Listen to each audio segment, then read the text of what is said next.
Waliwo story oba commentary nga nzibu kukola. Ka video ke nkuzannyidde ebadde emergency response. Wabaddewo akabenje akabi ennyo e Captura. Kigambibwa nti abaana abato badde bagenze ku tour. King David, Nursery and Primary School, Ndeje. Nga bali mu bus eyo. Look at the bus. That's the after. Sinza kuzannyira videos. They are so bad. Mu wiki emu bweti tufunye accidents bbiri involving kids. School kids nga bagenda ku tour. Tujjukira bus eyatomera train. Mu kaseera kano we are getting the story nti bus ebadde etambula and they lost control. And that happened. You can use your imaginative brain to draw conclusions on what went ahead oba kyekigenze maaso. Kigambibwa nti abaana 23 bafudde. And others got serious injuries. I can't show you the images. Ojagena ku X, obirabe. They are so bad. I was in the middle of recording a video and someone sent me this. Nangamba Shaba, see what has happened. I think a time comes when you say enough is enough. Akaseera katuuka nga eggwanga nga tulina okugamba enough is enough. What's the purpose of these school tours? Mujja kunsaasira. Nasoma akabanga myaka 7 primary nengenda mu secondary myaka 6. Not once did I ever go for a school tour in primary school. Saakula, saasoma, saayita. I'm using myself as an example because sagala kwogera balala. What's the purpose of some of these school tours? Nchimanyi tugenda mu ssomero for so many reasons. Among them to socialize kwegamba okufuna experience eyo nti we lived a life. Oyinza okugamba mu primary school, part of that is to go on tours. Captura. That's a long distance. Mu ggwanga lyaffe, the roads are not safe. The roads are not good. Omuntu yenna okuvugirako emmotoka. Twaki establishing some time back nti abavuzi abasinga obungi mu ggwanga are not qualified to drive cars. Leave alone emmotoka ennene. Nti abantu bayita mu experience oba mu test emala to get driving licenses. Permit. Eno video sagala kunenya muntu yenna. I don't want to blame the drivers, the roads, the systems. No. I'm just asking a simple question. Zino tours tufuna mochi. Imagine you're a parent right now. Oli ku mulimo. Because abaana basinga obungi in that school, the parents hustle to get that money. Oli ku mulimo okola, you receive a phone call. Ne bagamba nti omanye ekiriwo mutabani wo muwalawo abadde agenze ku tour. Njagala oyimagininge mu kaseera ako kiki obolowooza. Nga outcome ziri ezi 3. Esooka either afudde oba mulamu. Eyokusatu nga afunye injuries embi ennyo. It is scary. I don't want to imagine what the parents are going through. We saw a video nga bagenze kusomera abazadde.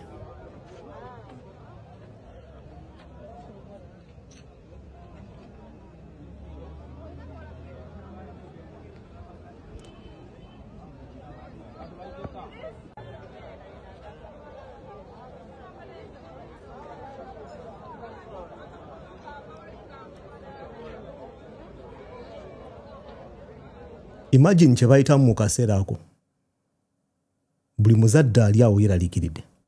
Imagine what's going through their minds.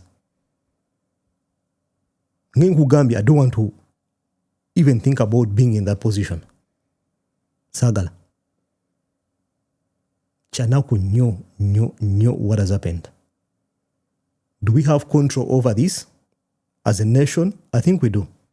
Ban these things. Bino bituwa bibanning. Tulabe if the kids won't progress in life. Bajja kutuwaringa nga bakuze. When they are adult men and women, naye primary school, bano abaana nandyagadde okulowooza nti they are below 12 years. Maximum myaka 13.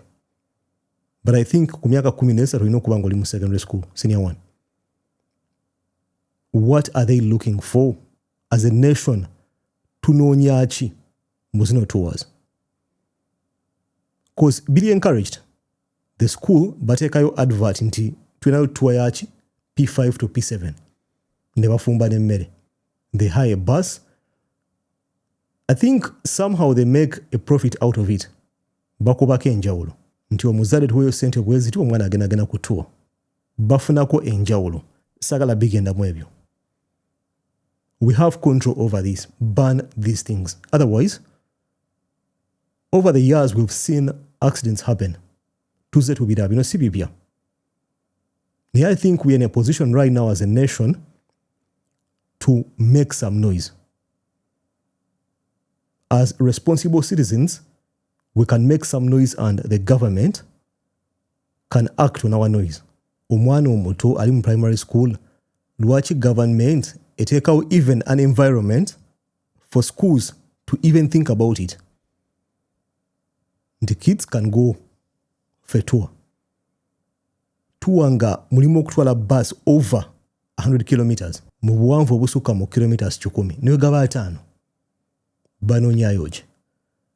I know nga we nagambye. We go to school for different experiences, including ebintu bino naye.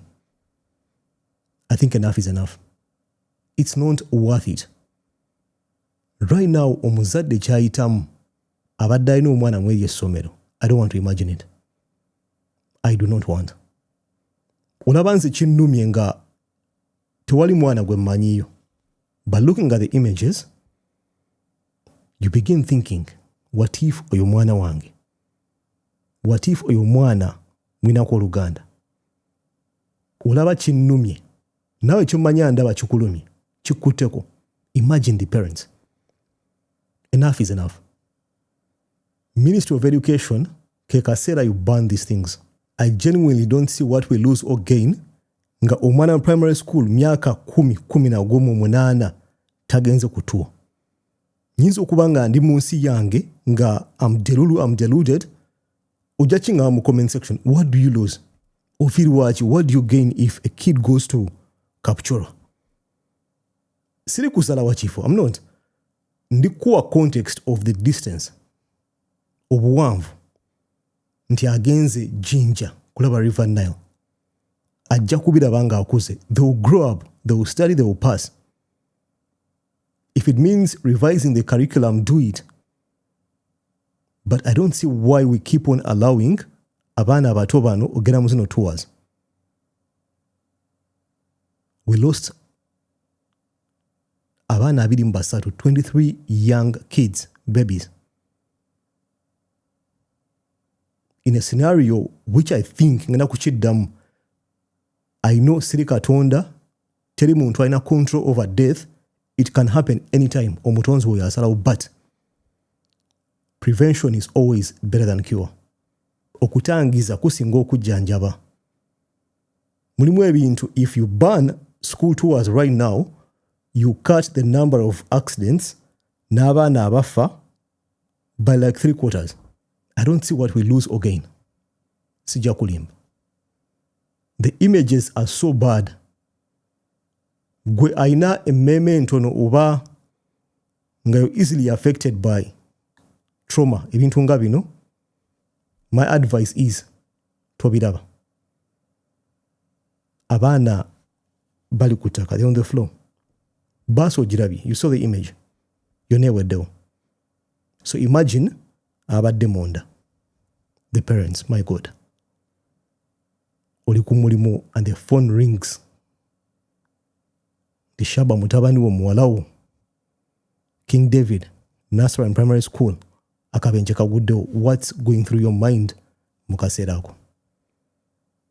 Kyanaku nnyo. Nge nkugambye sigenda kukoona kuba drivers. I have a lot of anger towards them. I have a lot of anger towards the system. Egaba driving license oba permit. See a video ya leero. I don't think it's worth it to mix something sad with kanzite entalo. But it's so sad. As a nation, we need to style up. Ministry of Education, you need to act. This cannot go on anymore. Ban school tours. Ban school tours. Because Engudombi, that's a constant. Today it's King David and Cha will be another school. Because I'm sure right now, masomero agasinga obungi gagenda kuzitour. Kids are paid.